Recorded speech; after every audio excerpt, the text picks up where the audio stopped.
Hey guys, today I'm making sofrito. Sofrito is a Puerto Rican authentic seasoning. These are the ingredients. We have 1 red onion, I have 1 yellow onion, I have 2 green bell peppers, I have 2 cubanelles. Now a lot of people don't use these, some do, some don't. I prefer the combination of the two.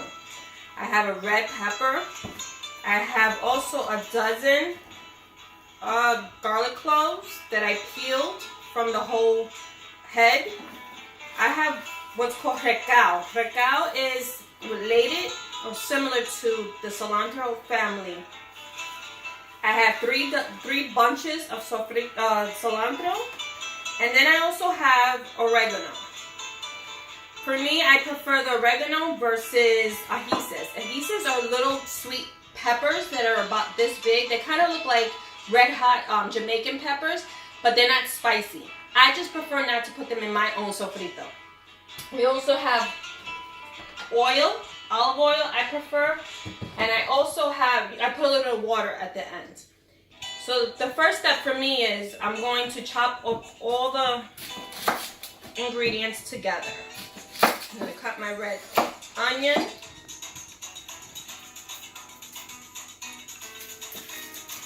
And I usually use the whole thing for everything. Now I have a bag over here that I actually just put everything in it. Now I don't need to do everything chopped up. Sometimes I kind of just break it up and it just works that way easy. It does the same thing. It goes in the blender and it does the pureeing the same way. So I'm chopping up the onions first. Now there is no right or wrong order. We usually like to do kind of these things first because they are stemmy and they can take a little while to break down. But I'll show you that in a second. So I'm just going to get the onions first.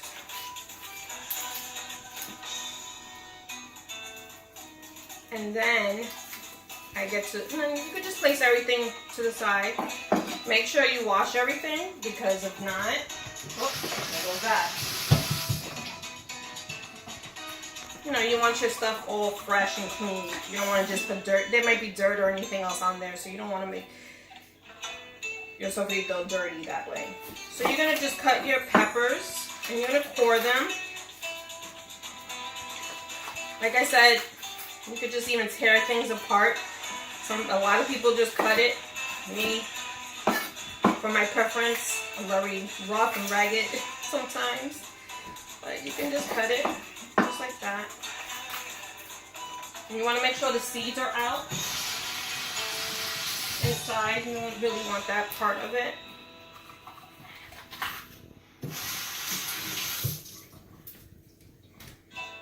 And you want to just put everything pretty much together.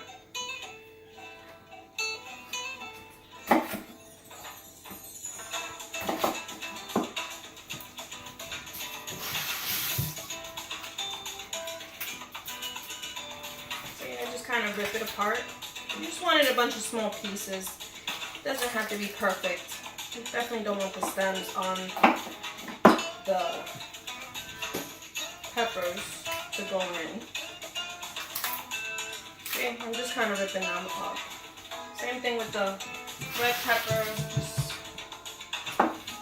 Now, some people may say that this sofrito is not authentic Puerto Rican because it doesn't have the adhesives. But sometimes we just don't like the flavor. Some people just, you know, have preferences.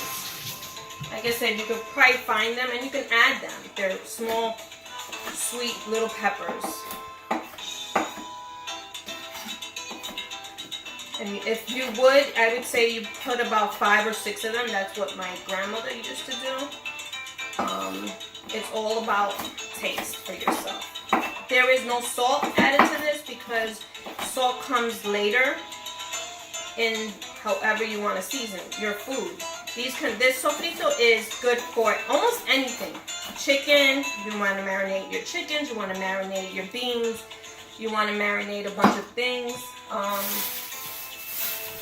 It's a basis for a lot of stuff. A lot of cultures have it, they just might have it in a different way. As you can see, I'm using the plastic bag just to clean up everything because it just makes life a little easier for me. Instead of putting everything in the garbage, or you can even just put it in a bowl. So as you can see, I cut up everything here. And now I'm going to cut up all the Recao first. And I use stem and all. Stems are fine. It's all together. Some people may or may not do that as well. I was taught that it's good. Once again, the cilantro too, there's flavor in those stems. As long as you break it down really well, you shouldn't have it.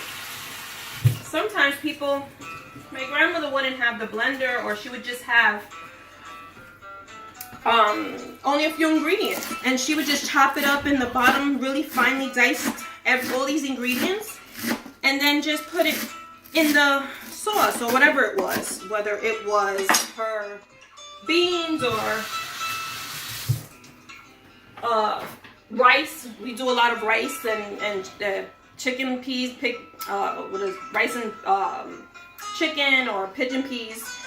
So that's how she would do it. Sometimes you don't need to put it in the blender. Now, I don't know, honestly, how much oil I use, but I do fill it up to the bottom.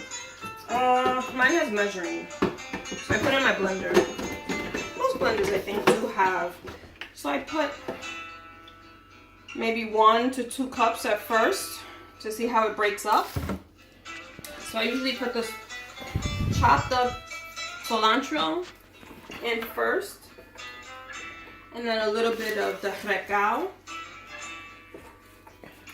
And then I add some garlic. And then some of the peppers and the onions. All together first so that it starts breaking down. We can add a little bit of water. I add it just to get the blender started.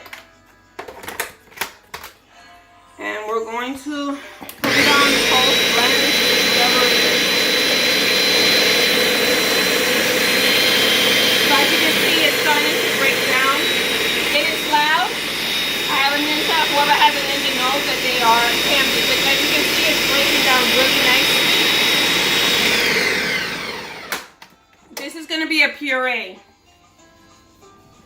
As you can see, it will break down. It's going to be even smoother than that.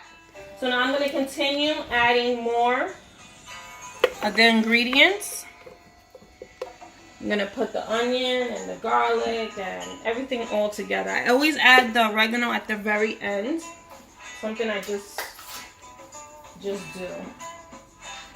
So I'm just going to, now I can maybe add more oil just because I don't know if it's going to break up. It may or may not.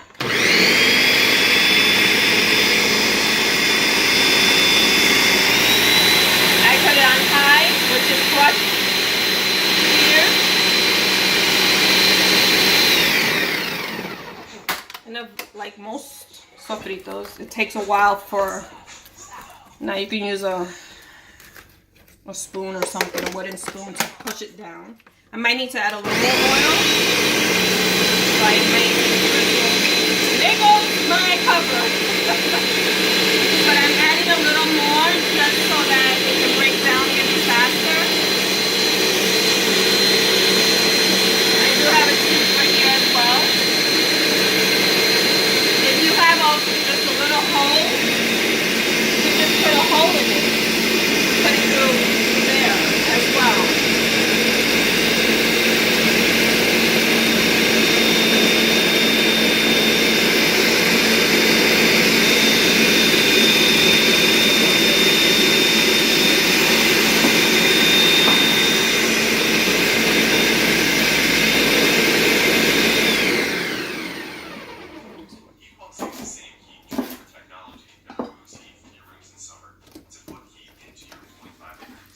And this is all just going to continue to blend up. It will just break up, as you can see, that all my ingredients are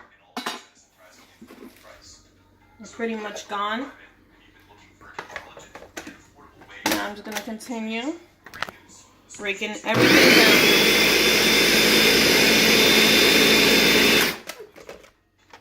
I might have to add a little more oil.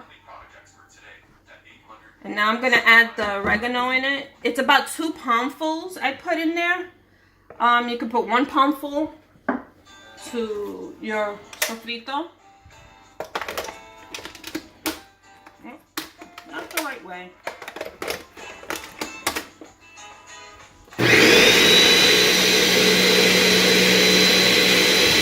Everything should be able to blend up really nicely. There's really no need to add a lot of water or anything.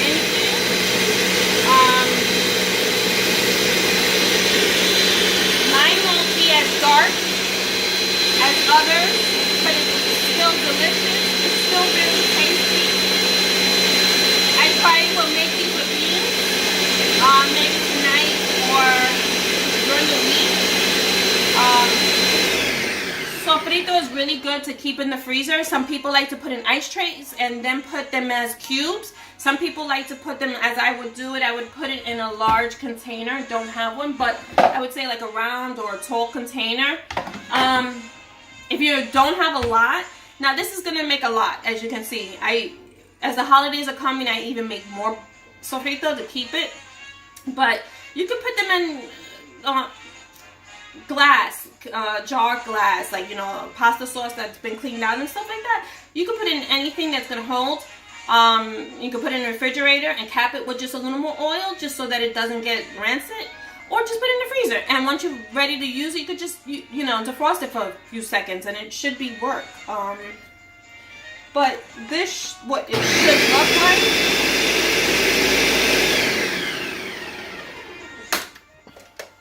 This is the final product of my sofrito. Now, there might be a few chunks here and there. That's fine, because sometimes that just also gives it flavor. And like I said, I'll probably use it. I probably will freeze it tonight and put it away, and use it for beans or something else down the line.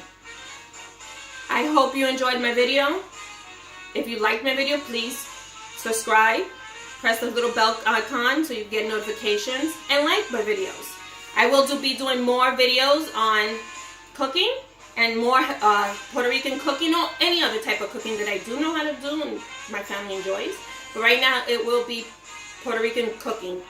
Thank you. Have a great day.